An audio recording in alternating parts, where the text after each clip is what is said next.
Bienvenue dans cette nouvelle édition du 7 minutes. Au sommaire, l'hôtel des armées de la première région militaire d'Abidjan a été inauguré et mis en service le 25 février. Ce complexe hôtelier de 50 chambres, financé par l'armée ivoirienne, est destiné à renforcer le potentiel des armées et à offrir des installations modernes aux militaires.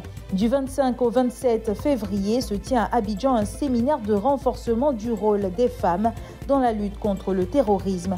Il réunit experts et acteurs gouvernementaux pour promouvoir l'intégration du genre dans les stratégies de prévention et de lutte. Et à la fin de ce journal, nous parlerons des lunettes bon marché, de plus en plus utilisées malgré les risques pour la santé oculaire. Nous y reviendrons. Le patrimoine immobilier des forces armées de Côte d'Ivoire s'agrandit avec un nouvel édifice. Il s'agit de l'hôtel des armées de la première région militaire d'Abidjan. La mise en service de cet hôtel a eu lieu le mardi 25 février dernier. Je voudrais d'entrée féliciter le général de corps d'armée, Lassana Doumbia, pour cette initiative remarquable qui permet aux forces armées de Côte d'Ivoire d'avoir des espaces de séjour et de travail, de standing qui concourent à leur bien-être dans un cadre idéal. L'hôtel des armées est implanté dans l'enceinte de l'état-major général des armées au Plateau.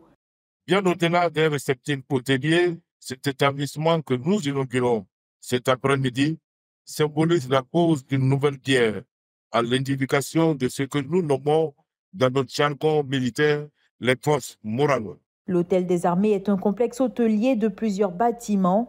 Construit sur une superficie de 6000 mètres carrés, il est entièrement financé par l'armée ivoirienne. C'est un hôtel de 50 chambres. Il comprend aussi une salle polyvalente baptisée Téné Birahima Ouattara et 2 salles de conférence baptisées Ahmed Bakayoko et Lassina Doumbia.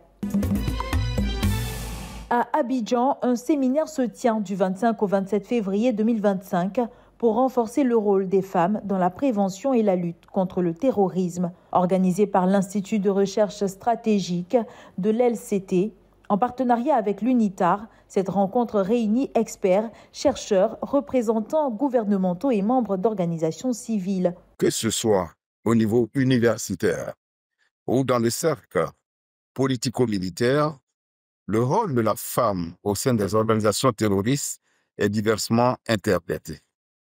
Il tient à une ambivalence qui oscille entre le statut de victime et de combattante. Durant ces 3 jours, les participants abordent plusieurs thématiques, notamment l'intégration de la dimension genre dans la lutte contre le terrorisme, un levier crucial pour élaborer des stratégies plus inclusives. Ce thème d'une actualité brûlante s'inscrit parfaitement dans les priorités de notre pays et dans les engagements internationaux que nous avons pris pour promouvoir la paix, la sécurité et les droits de l'homme.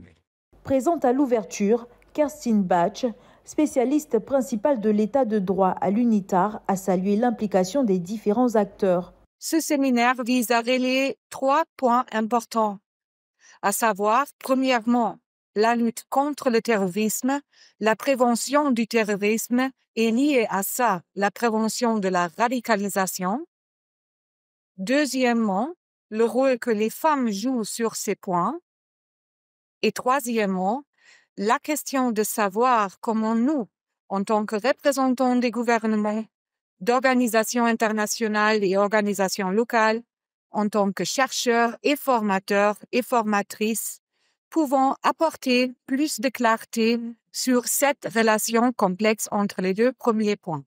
Au terme de ces échanges, l'espoir est de voir émerger des stratégies où les femmes joueront un rôle central, non seulement comme cible de protection, mais surtout comme moteur de changement dans la lutte contre le terrorisme.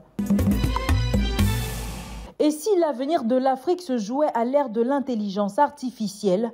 C'est la question centrale que pose la 3e édition du Forum international de leadership et de prospective organisé par le Centre d'études prospectives. Experts, décideurs politiques et acteurs du développement durable se sont réunis pour explorer les opportunités que représente l'IA pour l'Afrique, mais aussi les défis qu'elle impose. L'intelligence artificielle influence nos vies, transforme nos économies aujourd'hui redéfinit notre manière de travailler et nous permet d'aller beaucoup plus rapidement, de gagner du temps, de gagner de l'espace, d'élargir les horizons.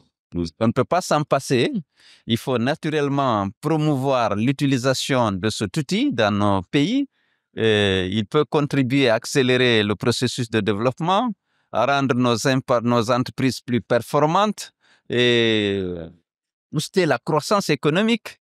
Le CEP, véritable laboratoire d'idées dédié à la promotion de politiques inclusives sur le continent, entend à travers ce forum influencer les débats nationaux et internationaux. Objectif, anticiper les mutations technologiques pour en faire des leviers de développement. Au cœur des discussions, l'impact de l'intelligence artificielle sur la gouvernance, l'économie et l'éducation. De plus en plus de personnes optent pour des lunettes bon marché en raison de leur accessibilité et de leur prix attractif. Cependant, cette option économique soulève une question cruciale. Quels sont les impacts sur la santé oculaire ? Pour Berthé Mariam, élève en terminale, ces lunettes sont un bon compromis. C'est moins cher. Ça peut essayer m'acheter pour porter 1000 francs seulement. C'est pas cher, c'est 1000 francs. Kwame Isabelle, opticienne chez Idéal Optique, alerte sur les dangers liés au port de lunettes non adaptées. Dans un premier temps, c'est le risque d'être mal compensé et d'avoir une mauvaise perception des images par rapport à la réalité. Dans un deuxième temps, c'est le risque d'avoir des lunettes avec des mauvais traitements. Donc, être exposé à des rayons nuisibles au niveau des yeux. Et cela peut provoquer parfois des gênes. Ça peut être des vertiges, également des céphalies. Depuis son premier achat chez Idéal Optique, Kwaku Michel, comptable, est devenue une cliente fidèle. Je suis venue à Idéal Optique parce que j'ai besoin d'une monture soleil. J'ai déjà une monture optique de la maison. Comme je suis satisfaite, je veux une deuxième paire en soleil. Et puis à l'approche, la première fois quand je suis venue ici à l'opticienne qui m'a dit que c'était possible de faire des lunettes soleil à ma vue. Donc c'est pour ça que je suis revenue ici aujourd'hui. Si les lunettes bon marché séduisent par leur prix, elles peuvent avoir des conséquences néfastes sur la santé oculaire. Il reste donc primordial de consulter un spécialiste afin de choisir des équipements adaptés à ses besoins pour protéger durablement sa vue. C'est la fin de ce 7 minutes. L'information continue sur 7info et sur 7info.ci.